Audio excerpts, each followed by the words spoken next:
আর বাংলাদেশের মানুষকে অনুরোধ করব, তোমরা যদি দেশ বাঁচাতে চাও হাসিনা সরকারকে পাল্টাও। উলামা বাঁচবে, দিন বাঁচবে, ইসলাম বাঁচবে, বাংলাদেশের মুসলমান বেঁচে যাবে। কালকে শুনলে অনেকজন বলছে তোমার দেশ নিয়ে ভাবো, আমি তো তোদের হাসিনা সরকারের গদি নামাবো। কেন? ইয়াসিন বাংলাদেশে ঢুকতে পাবে না, ঢুকলি অ্যারেস্ট। নাম করব না, সেদিনে একজন বক্তা এসেছিল আমার সঙ্গে দেখা করতে, বাংলাদেশের নামী বক্তা, সফরে এসছে, ডাক্তার দেখাতে আমার কাছে এসেছিল। বললে হুজুর আপনার তো পা রাখাই যাবে না, আপনার নামে একদম অ্যারেস্ট ওয়ারেন্ট জারি হয়ে আছে। আমি বললাম পা আমি রাখবো, ভোটের পরে পা রাখবো। আমি দোয়া করছি আর দাওয়া দিচ্ছি। দাওয়া মানে হচ্ছে বাংলাদেশের মানুষকে বলবো তোমরা হাসিনাকে পাল্টাও যদি দেশের অর্থনৈতিক বাঁচাতে চাও, মাদ্রাসা বাঁচাতে চাও, দিন বাঁচাতে চাও, উলামা বাঁচাতে চাও, উলামায়ে দিনকে টিকিয়ে রাখতে চাও। তা না হলে আমি চ্যালেঞ্জ দিলাম, যেদিনে বাংলাদেশের মাদ্রাসাগুলো তালা পড়বে, জেনে রেখে দিবে রাশিয়ার মতোই মাদ্রাসাগুলো আর স্পেনের মতোই মাদ্রাসাগুলো মদের বার খোলা হবে, আর মসজিদগুলো তালা পড়ে মসজিদগুলো পতিতালয় খুলে দেওয়া হবে। স্পেনটা কোনো ইহুদি রাষ্ট্র ছিল না, ওটা মুসলিম রাষ্ট্র। এইরকমই মুসলমানদের দ্বারা মুসলমানকে হত্যা করে সেই দেশের মাদ্রাসা মসজিদগুলো আজকে পতিতালয়ে পরিবর্তন হয়েছে। চোখের পানি পড়বে আপনার স্পেনের মাটির মসজিদগুলো দেখলে, স্পেনের মসজিদ আর মাদ্রাসাগুলো দেখলে। সেই বিল্ডিং গুলোকে কালার পাল্টিয়ে আজকে সেই মাদ্রাসা কাঁদছে, সেই মসজিদ কাঁদছে, যেগুলোকে মদের বার করে রেখে দিয়েছে। ওই জন্য মুসলমান আপনাদেরকে অনুরোধ করব, চোখ খুলে দিয়ে যাচ্ছে আপনাদের। সবাই হাত তুলে বলুন আজ থেকে দিনের ওপরে প্রতিষ্ঠিত হব। জোরে বলুন ইনশাআল্লাহ। কেন ভয়? সবাই ভয় কাকে খাবেন? জোরে বলুন। আপনাদের খানা খান নাই? জোরে বলুন কাকে খাবেন? জোরে বলুন আল্লাহ।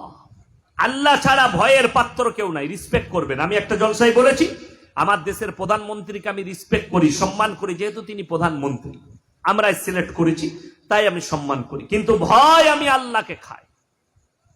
বলে দিই, ইউনিফর্ম সিভিল কোড যে আইনটা আনা হয়েছে, এটা আইন নয়, এটা 24 সালে মোদিজির জিতার একটা প্রমোট, ভোটের একটা প্রচার। সুবই খান শুধু নয়, সেদিন আমি বলিনি, আমাদের দেশের একজন সেনাদের মধ্যে সেনা মেজর বলেছে, রিটায়ারমেন্ট নাকি জানি না, তার আমি বক্তব্য শুনলাম फेसबुके, बोले जब भी चुनाव आता है हमारे देश में एक एक बाबा का एंट्री होता है। पहले बार हुआ था किसका? बाबा रामदेव का। 35 रुपया लीटर पेट्रोल लेना है कि 70 रुपया में चाहिए। लोगों ने कहा 35 रुपया में। अभी कानिया बाबा किधर भाग गया पता नहीं, अभी तो 100 से ज्यादा लीटर है। अभी एक नया बाबा है, उसका नाम है बाबा बागेश्वर धाम। ये कह रहा है हम हिंदू राष्ट्र बनाएंगे, अखंड भारत बनाएंगे। इंशाअल्लाह हम भी तैयार है सारे मुसलमान के हिंदुस्तान को अखंड भारत बना दो, फिर हम देखेंगे इंशाअल्लाह। अखंड भारत तो यही है, पाकिस्तान भी आ जाए, बांग्लादेश भी आ जाए और थाईलैंड भी आ जाए, सारे के सारे देश हमारे देश में आ जाएगा। अल्हम्दुलिल्लाह, अच्छा होगा। तो ये तो हम नहीं कह रहे, तुम कह रहे हो कि अखंड भारत बनाना, हम भी तैयार है इंशाअल्लाह, सारे के सारे मुसलमान। কষ্টের বিষয় মুসলমান আপনাদেরকে বলে যায়, আপনারা এক আল্লাহকে ভয় করুন। কোরআনকে মিটাবার ক্ষমতা আল্লাহর কসম কিয়ামত পর্যন্ত পৃথিবীর কোনো শক্তির নেই। ইসলামকে মিটানোর ক্ষমতা পৃথিবীর কোনো শক্তির নেই। ফেরাউন এসেছিল মুসা নবীকে মিটাতে, নিজে মিটে গেছে। নমরুদ চেয়েছিল ইব্রাহিম নবীকে জ্বালাতে, ইব্রাহিম নবীর আল্লাহর কসম শরীরের একটা পশম পর্যন্ত জ্বালাতে পারেনি। আর আপনি কি করে মরে যাবেন? আল্লাহর হুকুম না হলে, আল্লাহর অর্ডার না এলে আপনার মৃত্যু কি করে হতে পারে? গোটা পৃথিবীর শক্তি যদি একদিকে দাঁড়িয়ে যায়, আল্লাহর কসম করে বলছি, আল্লাহ যদি আপনার মৃত্যু না চায়, পৃথিবীর কেউ আপনাকে মৃত্যু দিতে পারবে না। জোরে বলুন সুবহানাল্লাহ। এটার উপরে বিশ্বাস রাখেন, একদম পুরোপুরি বিশ্বাস আনেন, পৃথিবীর কেউ আপনার ক্ষতি করতে পারবে না। শত চাওয়ার পরেও, হাজার চাওয়ার পরেও আপনার ক্ষতি কেউ করতে পারবে না। যদি আপনি ইমানের উপরে টিকে থাকেন, দ্বীনের উপরে টিকে থাকেন, জানেন আল্লাহ তাআলা কোরআনে বলেছে মুসলমান যখন দ্বীন থেকে সরে যাবে, ইসলাম থেকে সরে যাবে, আল্লাহর রসুলের আদর্শ থেকে সরে যাবে, আমি তাদের কাছে জালিম বাদশা পাঠাবো, অত্যাচারী বাদশা পাঠিয়ে বদলালো। আজ আলহামদুলিল্লাহ আপনাদের মধ্যে কোন দিন নাই। মুসলমান শুনেলেন, আপনি কাকে দোষ দিচ্ছেন? আমাদের দেশে মুসলমান কোরআনের দুশ্মন একটাও হিন্দু নাই, যতগুলো আছে সব মুসলিম। আর এদিকে প্রমোট করা হচ্ছে। ভারতে একটা জিনিস ভালো আছে, আমি ইয়াসিন আজকে যদি আল্লাহ বিরোধী কথা বলি, কোরআন বিরোধী কথা বলি, রসুল বিরোধী কথা বলি, কাল সকালেই আমার পুরসায় আমার জন্য ওয়াই ক্যাটাগরির বডিগার্ড দিল্লি থেকে চলে আসবে। ভারতে যদি কেউ ফেমাস হতে চায়, ভারতে যদি কেউ নিজের নাম তুলতে চায়, ফেসবুকে হোয়াটসঅ্যাপে যদি নিজের নাম কামাতে চান, খালি ইসলাম বিরোধী কথা বলে দেন, আপনার প্রমোট হয়ে যাবে। কোরআন বিরোধী কথা বলে দেন, আপনার প্রমোট হয়ে যাবে।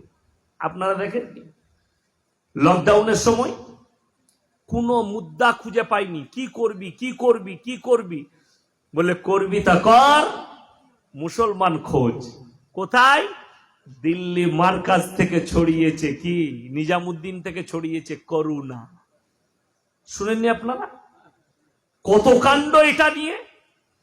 কিন্তু আল্লাহ যখন সহায় থাকবে, পৃথিবীর কোন শক্তি, আমি আপনাকে বললাম এলাহাবাদ হাইকোর্ট বলেছে, রায় দিয়েছে, এটার উপরে কোন দিল্লি থেকে মার্কাজ থেকে তবলিগ জামাত দেশেতে করুণা ছড়ায়নি। বোম্বের হাইকোর্ট অর্ণব গোস্বামীর মতো হারামখোরের কোমরে দড়ি বেঁধে নিয়ে গিয়ে জেলের কুঠরিতে ভরেছে। জোরে বলুন সুবহানাল্লাহ।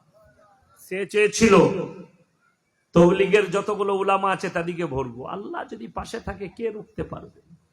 পৃথিবীর কারোর ক্ষমতা নেই। ওই জন্য বলছি আল্লাহর উপরে বিশ্বাস রাখো, আল্লাহর উপরে বিশ্বাস। শুনেলেন বিশ্বাস কেমন রাখবেন? মুসলমান মদ খেতে পারে না, কিন্তু মুসলমান মদ খায়, ঠিক কিনা কথা বলেন? মুসলমান চুরি করতে পারে না, মুসলমান চুরি করে।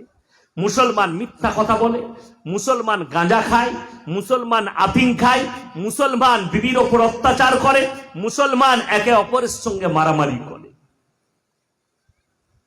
যত বলাটাও ভয় লাগছে আমাকে বলতে, জানি না আমার ওপর আবার মাস্কেট চালিয়ে দেয়।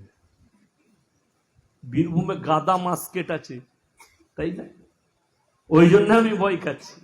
আল্লাহ হেফাজত করুক আমার মুসলমান ভাই। আপনার দ্বারা কেউ যেন আক্রান্ত না হয়, আপনার দ্বারা যেন কেউ কষ্ট না পায়। নবীজি বলেছেন, তোমার বাড়ির পাশে কে বসবাস করছে দেখো না, সে যদি দলিত হয়, আদিবাসী হোক, হিন্দু হোক, সে ক্ষুধার্ত হলে খাবার দাও, বস্ত্রহীন হলে বস্ত্র দাও, পাশে দাঁড়াও বিপদে পড়লে। এটা নবীজির আখলাক। আপনার চরিত্রের দ্বারা ইসলাম প্রচার হবে আপনি জানেন, আপনার আখলাকের দ্বারা ইসলাম প্রচার হবে আপনি জানেন, কিন্তু না, আমাদের আখলাক আর চরিত্রের দ্বারা ইসলাম প্রচার হচ্ছে না।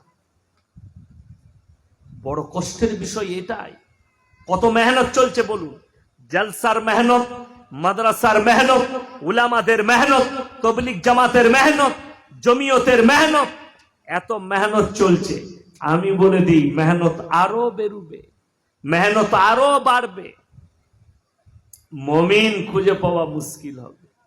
কি মসজিদ দেখছেন, 5 বছর পরে দেখতে পাবেন লোহাগড়ে এই মসজিদ গুলোই মাঠ বেলে ভরে গেছে, এসি লেগে গেছে।